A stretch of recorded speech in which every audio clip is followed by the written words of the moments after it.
ಜಿ5 ಇರುವಾಗ ನೀವು ನಿಮ್ಮ ನೆಚ್ಚಿನ ಶೋಗಳನ್ನ ಎಂದಿಗೂ ಮಿಸ್ ಮಾಡಿಕೊಳ್ಳುವುದಿಲ್ಲ. ಅದು ಸಂಪೂರ್ಣ ಉಚಿತವಾಗಿ.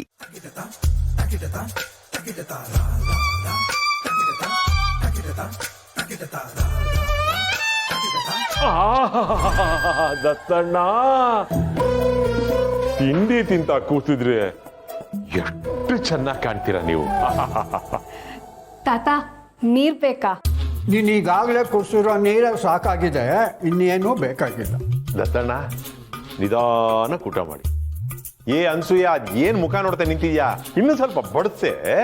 ತಿನ್ಲಿರ್ರಿ, ತುಂಬಾ ಶೆಕೆ ಅಲ್ವಾ? ನಿಲ್ಸು ಸಾಕು. ದತ್ತಣ್ಣ ಇಷ್ಟು ದೊಡ್ಡ ಮನೆ ಕಟ್ಸಿದ್ದೀರಪ್ಪ, ಒಂದ್ AC ಹಾಕಿಸ್ಬೋದಾಗಿತ್ತಲ್ವಾ? ಓಲಿ ಬಿಡಿ, ಫ್ಯಾನ್ ಹಾಕಮ್ಮ. ಅಪ್ರಯೋಜಕ. ವಿಷಯಕ್ಕೆ ನೇರವಾಗಪ್ಪ, ಅದು ನಿನಗೂ ಒಳ್ಳೇದು, ನನಗೂ ಒಳ್ಳೇದು. ದತ್ತಣ್ಣ ನಮ್ ಸೊಸೆ ಬುದ್ಧುಗೆ ಕೆಲಸ ಮಾಡ್ಬೇಕಂತೆ, ಅದಕ್ಕೆ ಹೊಲಿಗೆ ಮಿಷಿನ್ ಕೊಡ್ಸೋಣ ಅಂತ ನನಗೆ ಒಂದ್ ಸ್ವಲ್ಪ ಸಾಲ ಬೇಕಾಗಿತ್ತು. ನೀನು ಬಂದು ಇಲ್ಲಿ ಠಿಕಾಣಿ ಹಾಕಿರೋದಲ್ದೆ ಸಾಲ ಬೇರೆ ಕೊಡ್ತಾರೆ. ನಮ್ ಸೊಸೆ ಬುದ್ಧುಗೆ ಇದ್ದಕ್ಕಿದ್ದ ಹಾಗೆ ಸಂಪಾದನೆ ಮಾಡಬೇಕು ಅನ್ನೋ ಮನಸ್ಸು ಬಂದ್ಬಿಟ್ಟಿದೆ. ಅವಳ ಮನಸ್ಸು ಚೇಂಜ್ ಆಗೋದಕ್ಕೂ ಮುಂಚೆ ಒಂದು ಹೊಲಿಗೆ ಮಿಷಿನ್ ಕೊಡಿಸ್ಬಿಟ್ರೆ ಏನೋ ಅವಳ ಜೀವನ ಅವಳು ಮಾಡ್ಕೋತಾಳೆ. ನೀವು ಸಾಲ ಅಂತ ಕೊಡಿ, ಆದಷ್ಟು ಬೇಗ ಆ ಹಣನ ಹಿಂತಿರುಗಿಸ್ಬಿಡ್ತೀನಿ. ನಾನ್ ಗ್ಯಾರಂಟಿ. ನೀನೇ ಗ್ಯಾರಂಟಿ ಇಲ್ಲ, ಇನ್ನು ನಿನ್ನ ಗ್ಯಾರಂಟಿ ಇದೆ. ನೋಡು, ನಿನಗೆ ನಾನು 1 ಪೈಸಾ ಕೂಡ ಕೊಡೋದಿಲ್ಲ. ಅದೇನ್ ಕಿಸಿತೀಯೋ ಕಿಸ್. ತಾತ ನೀನು ನನ್ನ ಹೆಸರು ಎತ್ತಬೇಡ.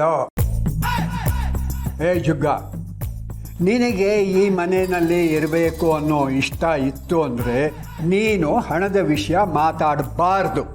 ಅದು ಹೇಗಾಗತ್ತೆ ದತ್ತಣ್ಣ?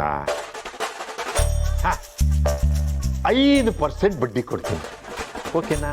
ನಾ ಹೇಳದ್ನಲ್ಲ, ಇಲ್ಲ ಅಂತಂದ್ರೆ ಇಲ್ಲ ಅಷ್ಟು.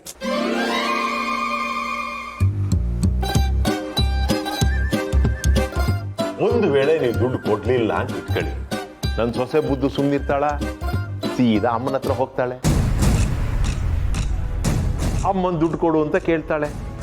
ತಾಯಿ ಕರುಳು, ಮಗಳ ಕಣ್ಣೀರ್ ನೋಡಕ್ಕಾಗಲ್ಲ, 25,000 ರೂಪಾಯಿ ಕೊಡ್ತಾರೆ. ಇವೆಲ್ಲ ಬೇಕಾದತ್ತಣ್ಣ?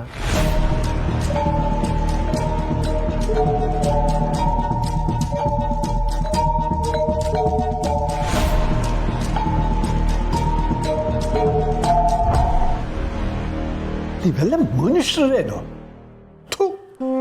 ಬರೀ 25,000 ಅಷ್ಟೇ, 5% ಬಡ್ಡಿ.